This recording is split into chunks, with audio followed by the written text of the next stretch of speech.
Hello and welcome to another episode of pianoTV. So today we are going to talk about cadences, and I got the little dictionary definition of what that is. So it's a melodic or harmonic configuration that creates a sense of resolution. So a cadence is basically at least two notes or chords, and they're extremely common in music from like the Baroque and the classical periods, although you'll still hear cadences in modern music. They're just not quite as like formal and official.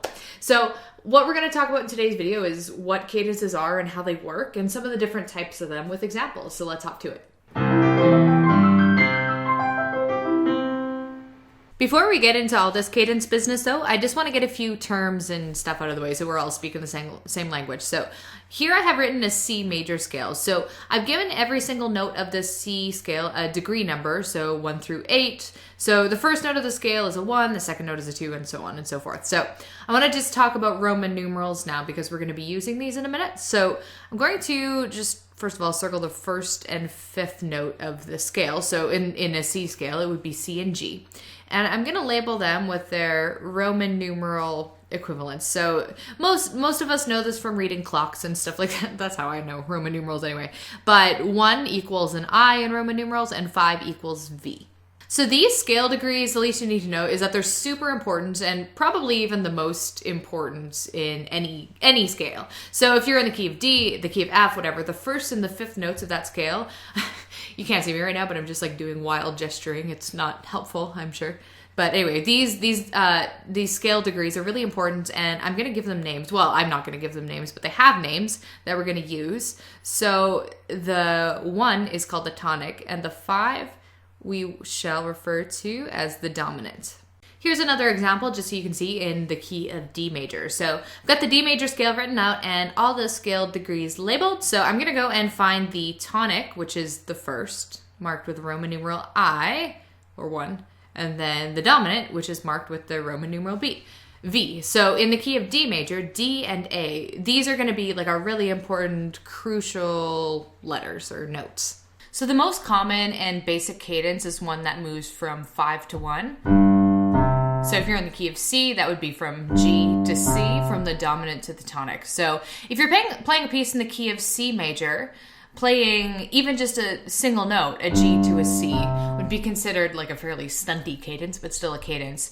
But oftentimes you're going to see it played with full chords like this. Now, this type of cadence that moves from the dominant to the tonic is called a perfect cadence. And oftentimes, compositions are finished with this type of cadence because it has such a resolute closing sound to it. It just makes, once you get to the end of that cadence, you're like, relief, it is over. A common variation on this perfect cadence is adding the 7 to the dominant chord. So a G chord is G, B, and D. To make it a G7, we add that 7th note, 1, 2, 3, 4, 5, 6, 7. So it might be, instead of just going from the dominant to the tonic, you might move from the dominant 7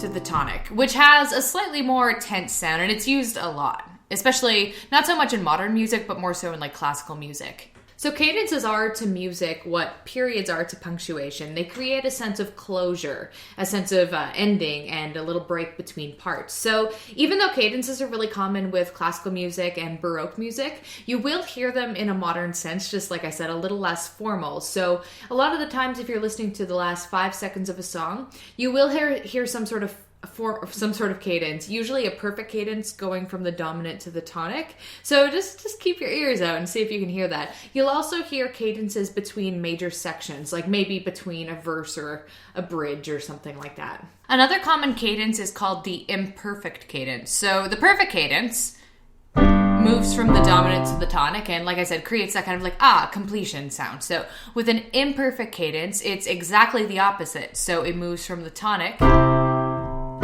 to the dominant, which creates a sense of incompleteness and just kind of leaves you wanting more. So for a famous example, you've probably heard the Ode to Joy tune. So I'm going to demonstrate how this cadence sounds in the context of this piece. So I'll play the very first line, and I want you to pay attention to how it's an imperfect cadence, how it moves from the tonic to the dominant. Here we go.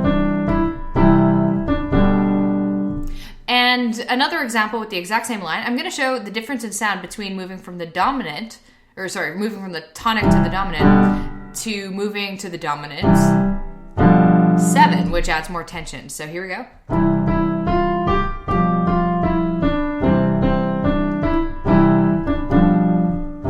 It's a lot more tense, isn't it? All right, so the first line ends with our imperfect cadence.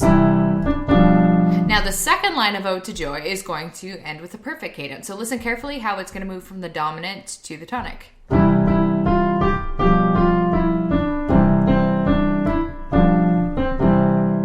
And then we feel relaxed after hearing that second line. It feels like the sentence is over. So I want to show you a couple more types of cadences here. So the first thing I've got written here is called a plagal cadence. So instead of moving from 5 to 1, it actually moves from 4 to 1 because it's the Roman numeral here for 4. So say we're in the key of C, the first 4 letters of C scale. So our tonic is the C, and our 4 is going to be an F. So a plagal cadence is going to move from an F chord to a C chord. So the sound isn't quite as powerful as a perfect cadence, so you will never see this at the end of a piece in classical music. In pop music, it's a different story. So this is what a plagal cadence sounds like when it's on the keyboard.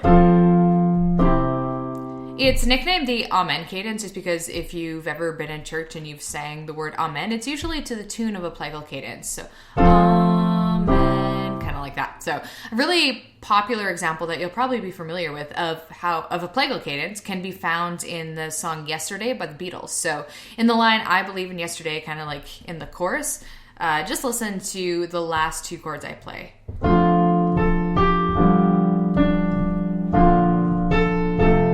So that B flat to an F chord is a plagal cadence because if you're in the key of F, B flat is the 4th, so that will be our 4th chord, and a plagal cadence moves from 4 to 1. So 4 to 1. That's kind of cool. Finally, I wanted to mention deceptive cadences. So these are fun and really common in pop music. So it's called a deceptive cadence because you think it's going to go from the dominant to the tonic like a perfect cadence, but it tricks you and it goes to the 6th degree instead. So imagine you're in the key of C major. So the first note, so the tonic, is a C.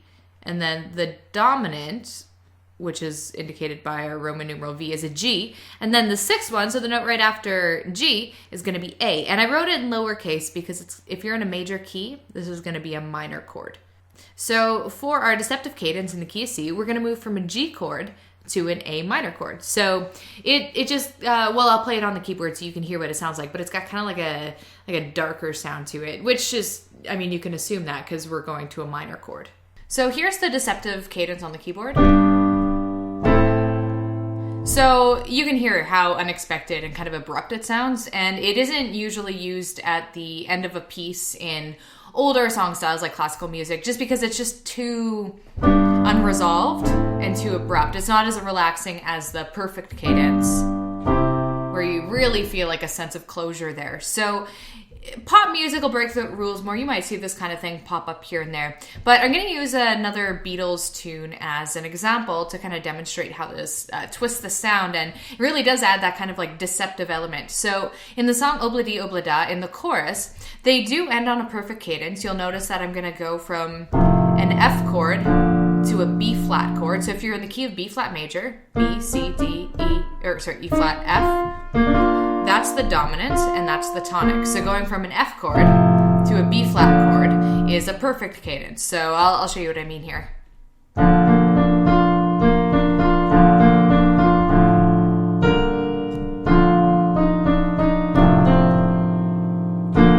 So you can kind of hear I did a little hesitation with that perfect cadence, but they do that a few times in the song, and later on they switch it into a deceptive cadence, which we're really not expecting because they've already set it up a few times with that perfect cadence. So let's see what happens here.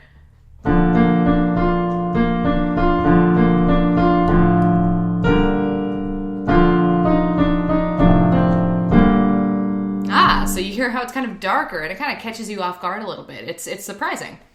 And this is why composers will use things like deceptive cadences. And that is all for today's video on cadences. It was just kind of like a quick walkthrough and tour through some of the most common cadences. So now next time you see them in your music, you'll know how to pinpoint it, or at least know what it is and what its musical function is. To keep in touch, you can visit pianotv.net and subscribe to this channel. And as always, well, not as always, as of recently, I have a free ebook on the website that you can find about how to practice piano that I think is very thorough. So take care.